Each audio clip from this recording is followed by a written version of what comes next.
যুক্তরাষ্ট্রের নিউ ইয়র্কের বাফেলোতে অজ্ঞাত বন্দুকধারীর গুলিতে 2 বাংলাদেশি নিহত হয়েছেন।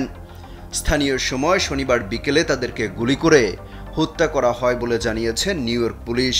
তবে নিহতদের পরিচয় এখনও জানা যায়নি।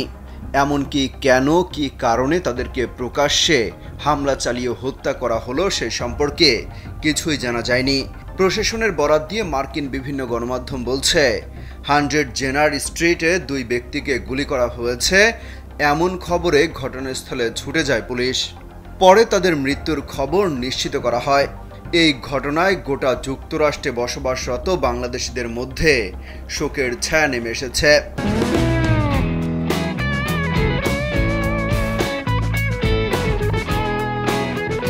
বাফেলো পুলিশ বলছে হামলাকারীকে ধরতে অভিযান চলছে।